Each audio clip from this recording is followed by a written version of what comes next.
So, if you follow a lot of Christian resources online, you will be aware that recently John Piper has come forward claiming that it is not okay for Christians to drink coffee in church. My main cause for objection would come from Deuteronomy chapter 14 in the second half. And the reason this matters for the uninitiated is that the Bible is ultimately the source on what Christianity is or isn't, or what Christianity should or should not be, or on the character of who or what the Christian God is. The Bible ultimately decides the answer to all of these questions for Christianity, and if it's not in the Bible, it shouldn't be considered to be essential to Christianity. Now, what Deuteronomy chapter 14 in the second half describes is quite surprising.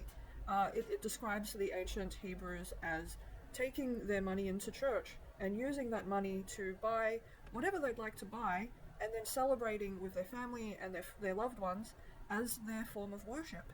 Now, does that accord with what John Piper is saying about how you couldn't possibly worship fully and spiritually with a coffee in your hand? I don't think it does.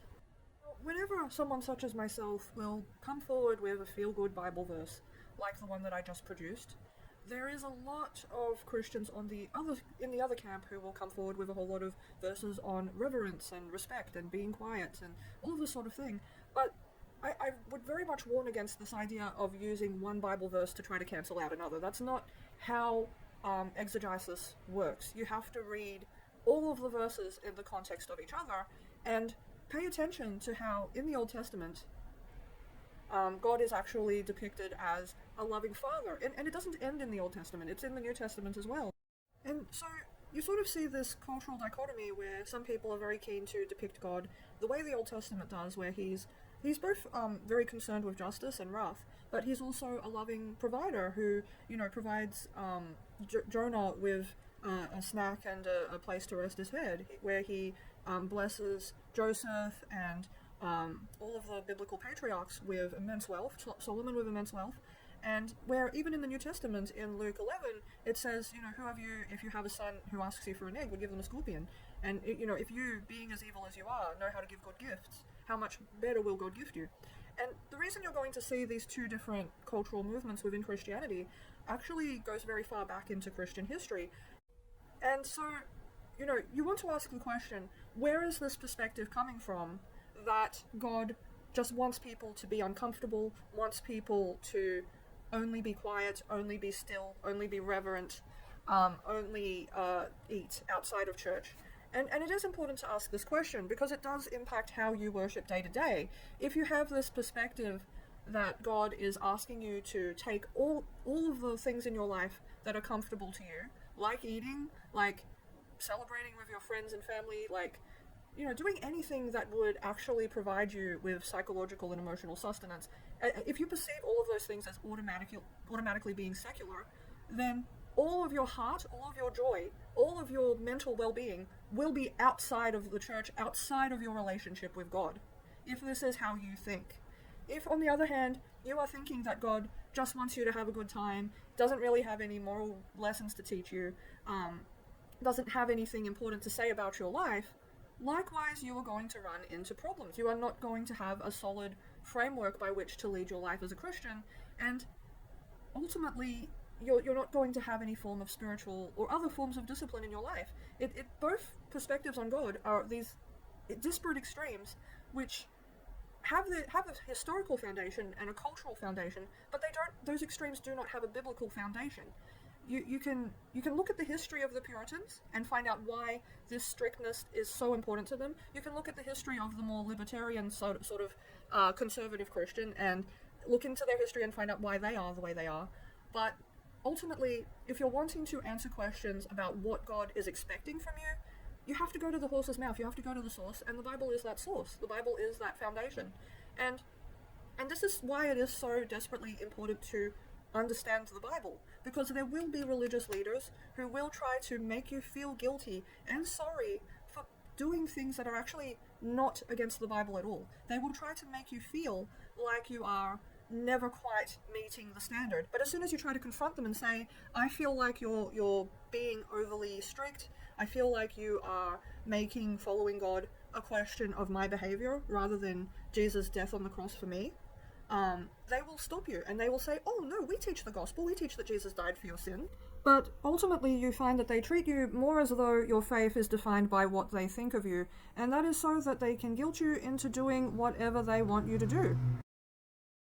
Well, you need to stop and question that, though. You need to say to them, well, show me where in the Bible it says that I need to be this way, that I need to be this person. And by the way, read the Bible carefully. God never says this. God never says that your happiness doesn't matter. He never says this. But if you're raised with this mentality to think that even your happiness is a discipline that you have to develop in order to please and satisfy God, you will inevitably find that your ability to feel loved by God just doesn't happen. You will have to pretend to feel loved by God in order to satisfy that commandment, but you would just be pretending. You would be, in other words, lying. You need to know the Bible. And this is one of the reasons a lot of religious leaders have gotten away with abuse. Because if you teach people that following God is always about suffering and there's nothing else going on there, like, of course, there are times when you have to make personal sacrifices for what is right. You know, that is part of the Christian life, but it's not the whole picture. It's not the whole story. And if you teach people as though it is, you're really priming them to accept abuse. So you're priming them to accept and tolerate spousal abuse. You're priming them to accept and tolerate child abuse. You're priming them to accept and tolerate spiritual abuse. In terms of how these things are documented psychologically, there's actually no evidence to the idea that being more strict actually produces better righteousness or better mental health in a person or a better ability to live well. There's ample evidence instead that being overly strict and overly puritanical with people just leads to mental illness. There's a lot of people who come forward with anecdotal evidence and say, oh, kids are getting worse and worse and the schools are getting worse and worse. People have been saying that for hundreds of, in fact, thousands of years. It is not new for people to say this. However, people have a confirmation bias and they'll say, oh, the parents weren't strict enough, therefore there's something wrong with the kids. Vet the spiritual leaders you accept.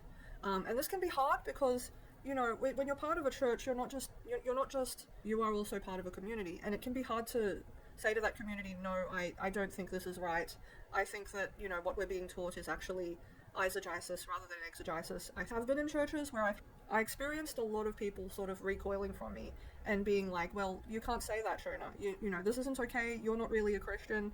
This is heresy.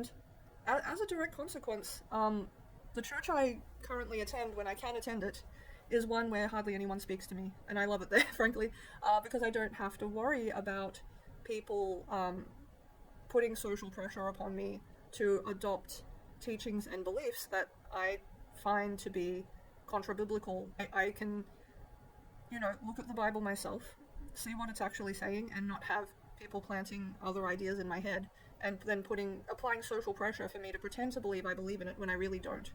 And, I have sometimes wanted to form some sort of a group for people in a similar boat to myself, where they really want to live the Christian life, but they want to do it without all of the negative psychological baggage that has historically come with it. And, but it's not easy to do such a thing.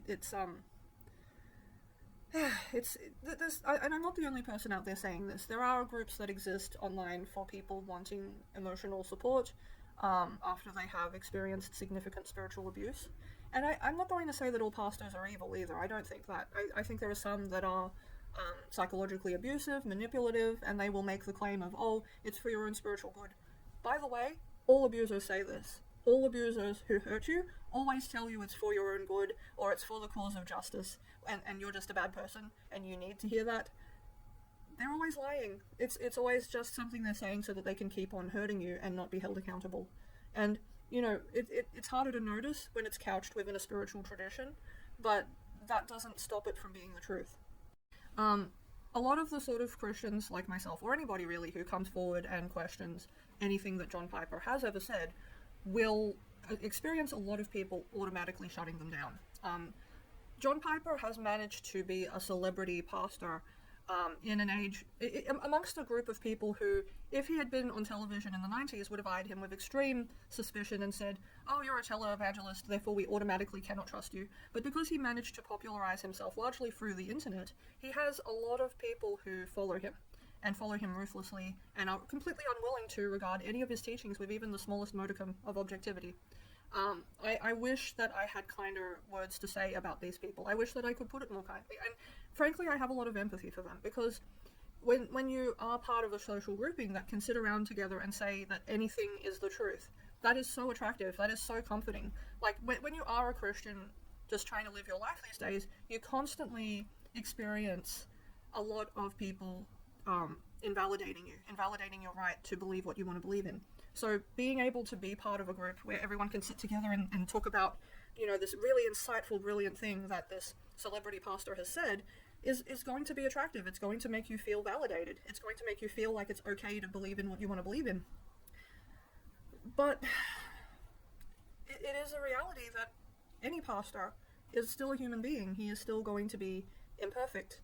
And that means that we do sometimes need to sit down, read the Bible, and see if the claims of the pastor are actually backed up, or if he's just saying what people expect to hear. And I feel like this is an instance where John Piper has successfully said what a lot of very dry, bitter Christians want to believe is the truth, which is this idea that modernity and culture and enjoyment are inherently evil and belong outside of the church. But I'll say it again, read your Bible. Does it match up? And if it doesn't, if you are reading the verses where Jesus is walking through the field with his followers and they are picking the heads of grain, rolling them up and eating them, and they get told off by the Pharisees, and you're noticing that doesn't quite square up with John Piper's claims about extreme reverence on the Sabbath, I invite you to pay attention to this. I invite you to question.